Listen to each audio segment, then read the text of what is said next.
Hey all, welcome to day 3. ഇന്നത്തേത് ഒരു vacation ഡയറിയാണ്. എൻ്റെ അവധിക്കാലത്ത് ഞാൻ വൈകിയാണ് എഴുന്നേറ്റത്. I woke up late during my vacation. ഇവിടെ കഴിഞ്ഞ കാര്യമായതുകൊണ്ടാണ് വോക്ക് എന്ന് വന്നത്. ഇനി ഫ്യൂച്ചറിലെയോ പ്രസൻറ്റിലെയോ ആണെങ്കിൽ വേക്കപ്പ് ഓർ വിൽ വേക്കപ്പ് എന്നായിരിക്കും വരുന്നത്. കാലാവസ്ഥ വളരെ സുഖകരമായിരുന്നു. The weather was very pleasant. ഞാൻ എൻ്റെ സമയം കൂടുതലും വീട്ടിൽ ചിലവഴിച്ചു. I spent most of my time at home. ഞങ്ങൾ കുടുംബത്തോടൊപ്പം ഒരു ചെറിയ യാത്ര പ്ലാൻ ചെയ്തു. We planned a small trip with family. Planned എന്നത് പാസ്റ്റ് ടെൻസ് ആണ്. പ്രസൻറ്റ് ആണെങ്കിൽ we plan a trip. ഞങ്ങൾ ഒരു യാത്ര പ്ലാൻ ചെയ്യുന്നു. ഇനി ഫ്യൂച്ചറിലെ സെൻറ്റൻസ് ആണെങ്കിൽ we will plan A trip. ഞങ്ങൾ ഒരു യാത്ര പ്ലാൻ ചെയ്യും. ഓക്കെ, ഞാൻ അടുക്കളയിൽ അമ്മയെ സഹായിച്ചു. I helped my mother in the kitchen. ഞങ്ങൾ ചില പുതിയ വിഭവങ്ങൾ പരീക്ഷിച്ചു. We tried some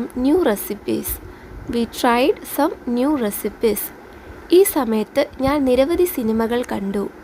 I watched many movies during this time. എൻ്റെ സുഹൃത്തുക്കൾ ദിവസവും എന്നെ വിളിച്ചു. My friends called me every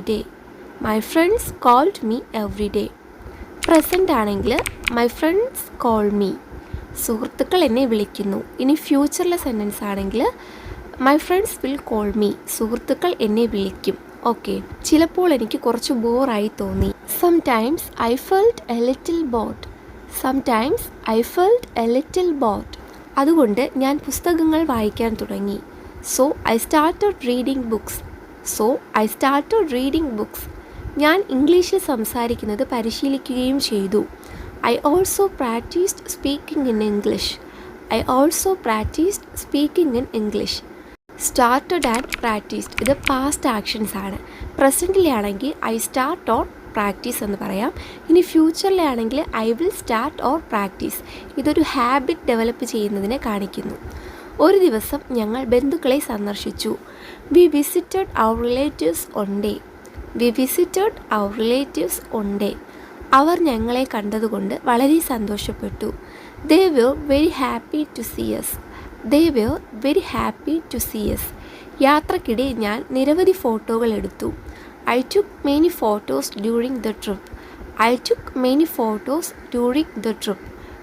ടേക്കിൻ്റെ past ഫോമാണ്. പ്രസൻറ്റിലാണെങ്കിൽ ഐ ടേക്ക് ഫോട്ടോസ് എന്നും ഫ്യൂച്ചറിലാണെങ്കിൽ ഐ വിൽ ടേക്ക് ഫോട്ടോസ് എന്നും പറയാം. അവിടെയുള്ള ഭക്ഷണം വളരെ രുചികരമായിരുന്നു. The food there was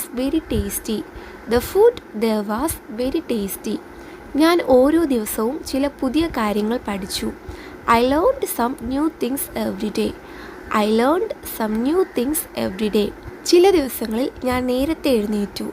I woke up early on some days. ഞാൻ എൻ്റെ മുറി വൃത്തിയാക്കി എൻ്റെ സാധനങ്ങൾ ക്രമപ്പെടുത്തി. I cleaned my room and arranged my things. ഇവിടെ ക്ലീൻഡ് ആൻഡ് അറേഞ്ച്ഡ് ഈ രണ്ട് വേർഡ്സും പാസ്റ്റിലെ കംപ്ലീറ്റഡ് ആക്ഷൻസ് ആണ്, അതായത് പൂർത്തീകരിച്ച പ്രവൃത്തി. പ്രസൻറ്റിലാണെങ്കിൽ ഐ ക്ലീൻ ഓർ അറേഞ്ച് എന്ന് പറയാം. ഫ്യൂച്ചറിലാണെങ്കിൽ I will clean or arrange. എൻ്റെ അവധിക്കാലം വളരെ ആസ്വാദകരമായിരുന്നു. My vacation was really enjoyable. ഈ ദിവസങ്ങൾ ഞാൻ എപ്പോഴും ഓർക്കും. I will always remember this days. Will remember future tense ആണ്. പാസ്റ്റിലാണെങ്കിൽ ഐ റിമെമ്പേർഡ്, ഞാൻ ഓർത്തു. ഇനി പ്രസൻറ്റിലാണെങ്കിൽ ഐ റിമെമ്പർ, ഞാൻ ഓർക്കുന്നു. വീഡിയോ ഇഷ്ടപ്പെട്ടാൽ ചാനൽ ഒന്ന് ലൈക്ക് ആൻഡ് സബ്സ്ക്രൈബ് ചെയ്ത് സപ്പോർട്ട് ചെയ്യണേ. നെക്സ്റ്റ് വീഡിയോ മിസ്സാക്കണ്ട. Thank U.